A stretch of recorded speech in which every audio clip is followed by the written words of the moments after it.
Como é que foi parar em 7? Você queria parar em 2? A minha história, assim, eu conheço o senhor tem 5 anos. Então, como eu falei, eu vim deste lugar do mundo onde eu fazia o que eu bem entendia, o que eu queria fazer. Então, eu com 17 anos, eu engravidei do meu filho mais velho, casei, mas não fiquei casado. Então, Pedro tem hoje 29 anos de idade. Casado? Não, dentro da minha casa ainda. Eu falei pra ele que ele vai fazer 30 esse ano, que ele tem... Pastor Anderson Silva, escuta isso, morre.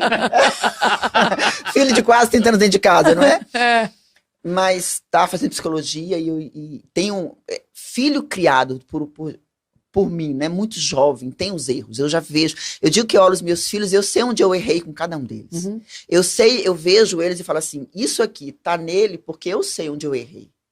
Isso me trouxe muita culpa durante muitos anos. Hoje não me traz mais. Até porque eu aprendi que a culpa é uma visita, ela vem na sua casa, toma um café, te ensina alguma coisa, depois ela precisa ir embora. Isso. Porque se você entra neste lugar de se abraçar a esta culpa e ficar remoendo aquilo não serve nem pra você, nem pra aquele que sofreu com isso. Vai né? ser o 8º filho rebelde, né? A culpa. Fica... e te paralisa. Juliana, eu gosto de falar que mãe nenhuma, pai nenhum acerta sempre. Né? Todos nós somos falíveis. Agora... Se eu voltasse no tempo, eu mudaria muita coisa do que eu fiz com os meus 2. Mas eu não me recrimino porque, na maturidade que eu tinha, eu fiz o meu melhor. Você fez o que você podia. É por isso que a gente não pode ficar paralisado na culpa. Né? E os erros, eles são muito úteis para os filhos.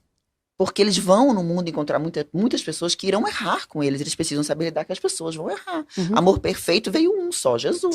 Todos os outros vão amar com muitas falhas, com erros, porque nós somos humanos. E eu acho que quando a gente entende, eu sempre falo que quando a gente entende todas as dificuldades que a gente tem com os filhos como oportunidade de ensino, oportunidade de pregar o evangelho, a gente vira uma chave que é absurda. Porque o que a gente entra no lugar de culpa, quando a gente entra naquele lugar, poxa, aprendi eu, aprende você. Entende? Então, esse meu filho mais velho, ele pegou uma Juliana muito mais imatura. Então eu falo, filho, você vai precisar de terapia, porque eu errei tanto com você. Aí ele fala assim, não, mãe, não errou não. Eu falei, não, uma hora você vai ver, né? Tá fazendo psicologia. Deve ser para poder lidar com tudo. Mas eu entro, claro, que você tem de vez em quando você vê, você sofre. Mas é o que eu falei, eu não paraliso neste lugar. Casei pela segunda vez, tive Luiz Felipe, que tem 20 anos hoje. Quis muito uma menina, engravidei de novo. Veio o João, que tá com 17 hoje.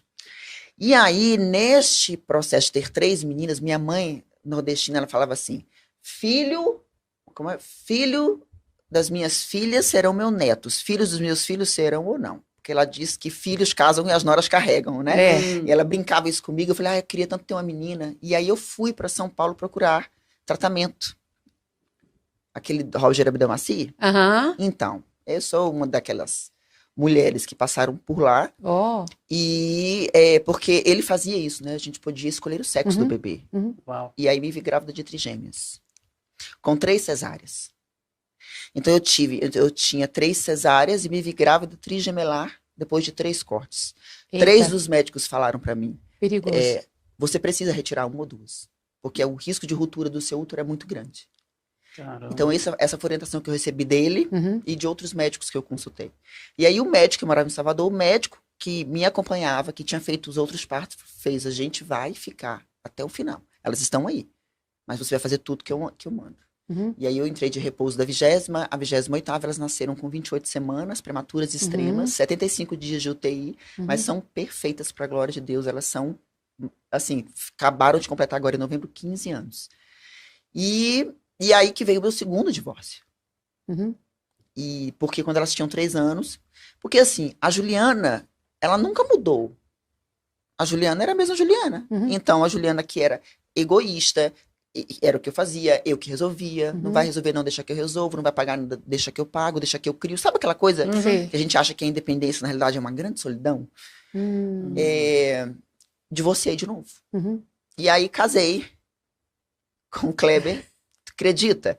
2 anos depois de divorciado, eu conheci o Kleber, fui correr, ele é fisioterapeuta, eu machuquei, fui lá, conheci, ficamos amigos, ele estava em processo de separação também, mas ele não tem filhos. E ele casou comigo, eu tinha 6 filhos. E ele não tinha nenhum. E aí, ele dizendo que ele é doido, tá lá dizendo assim. Ele tá bem ali, ó, gente, corajoso. bem ali.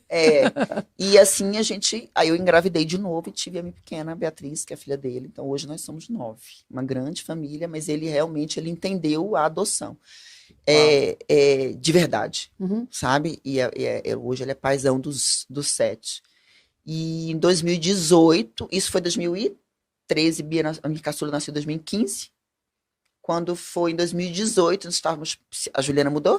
Não, é a mesma Juliana. Do primeiro, do segundo, terceiro casamento. Estávamos perto de um divórcio.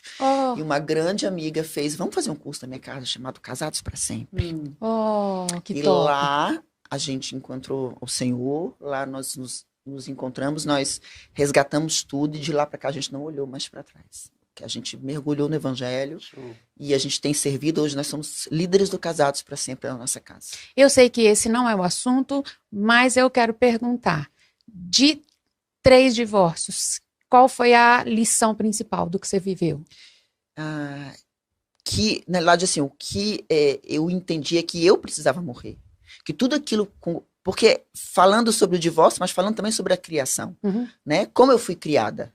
A gente é criada para olhar para aquilo que eu quero, aquilo que eu sou. Então, era muito o que eu queria, o que eu precisava ser atendida. Eu nunca olhei para o outro, né? Porque eu precisava... A gente é muito egoísta, na realidade. Eu quero ser feliz, né? Isso. Eu lembro do dia do meu segundo divórcio, que eu fui contar para os meus 5 filhos, porque o mais velho não era do meu segundo casamento. O meu mais velho, o meu segundo tinha 8, o outro tinha 5 e as minhas tinham 3. E eu fui contar para eles, porque eu não estava mais feliz. E tem uma mentira no mundo que ela fala muito assim: se você não está feliz, seus filhos também não serão felizes. Mas buscar resolver o casamento você não quer, não é? Então, eu lembro de eu olhar para o meu mais velho e as lágrimas descerem. E eu ter certeza de que eu estava fazendo a coisa certa. Não teve violência, não teve traição, não teve nada. Eu só não estava mais afim, não estava mais legal. Você entende? Você acaba um casamento de 11 anos com 6 filhos porque não estava mais afim. É assim que o mundo se move. Eu não estou mais feliz. E você não quer morrer para aquilo que grita dentro de você, né? Para aquilo que te ensinaram. Porque quando você entende o evangelho, você morre. Né? E é esse a grande dificuldade para mim e das mães. Ninguém hoje mais quer viver sacrifício. E maternidade é sacrifício. Maternidade é você abrir mão de você. Muitas vezes... você ter disposição para fazer o que precisa ser feito. E você vai morrer. Não tem jeito, mas vai morrer em prol de uma herança, em prol de um eu digo que é desafiador, mas é extremamente recompensador a maternidade. Mas para você estar neste lugar, você não pode ser tão egoísta. Senão você não dá conta. Mas e eu? E meu momento? E o meu tempo? E a minha vida? É muito eu era muito esse. Eu. E eu lembro que deixa eu olhar pro meu filho chorando e tá tudo bem, é isso mesmo. Tipo assim, eu dou conta disso.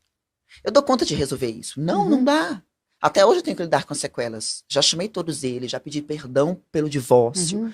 Eu digo isso na frente do meu marido, que tá aqui do meu lado, porque ele diz a mesma coisa, que se eu conhecesse a palavra de Deus como eu conheço hoje, eu não teria me divorciado. Sem sombra de dúvida. Porque era uma família que foi destruída por um egoísmo. Né? Então, até hoje eu tenho 7 filhos, 7 não, a pequena não, né? Mas os 6 mais velhos, que eu preciso arcar com as consequências das minhas atitudes, porque eu semeei e tô colhendo. Tô plantando novas sementes agora, pedir perdão a todos eles, né? Eu lembro do olhão deles assim, falei, preciso pedir perdão, porque fui egoísta. Não vi seu choro, eu falei para ele. Não me importei com o seu choro, porque eu tinha certeza de que eu precisava estar bem para você estar bem. Sabe? E isso é muito egoísta. Porque eu não lutei pelo casamento. Eu tô falando de mim. Deixa eu só fazer uma... Essa sua percepção veio quando você aceitou Jesus? Que caiu assim... A ficha. Foi. Claro. Isso não foi... quando eu aceitei Jesus, eu comecei a entender os princípios, que eu comecei a entender o que é o evangelho, comecei a entender como você vive pelo outro, né? O que é o amor que tudo crê, tudo suporta. Esse amor que Paulo fala. Esse amor, ele é o oposto do que o mundo vende, não é? E quando eu olho para um filho, eu tenho que olhar e eu preciso morrer, porque o que eu ganho é muito maior. Só que você não é treinado a enxergar isso.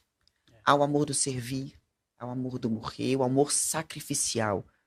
Como assim sacrificial? Eu não quero perder uma noite. Vou me sacrificar. Juliana, eu estava conversando com um pessoal essa semana sobre isso. Uma pessoa estava falando para as outras sobre as dificuldades da maternidade, que todo mundo sabe. Sim. Né? É trabalho. Sim. Mas a recompensa é muito maior do que o trabalho. Sim. Né? E eu falei sobre duas coisas que eu acho que só a maternidade nos ensina. Primeiro, é um amor muito sacrificial. Sim. Né? A gente entende o amor de Deus de uma forma muito diferente depois que a gente é mãe. Isso. Né? E a segunda coisa é você aprende o que é servir por prazer. Não deixa de ser trabalhoso, mas a gente quer fazer aquilo, a gente quer se doar e a gente quer doar tudo que tem. Sim. Não só tudo, a gente quer doar tudo que é e tudo que tem. Sim.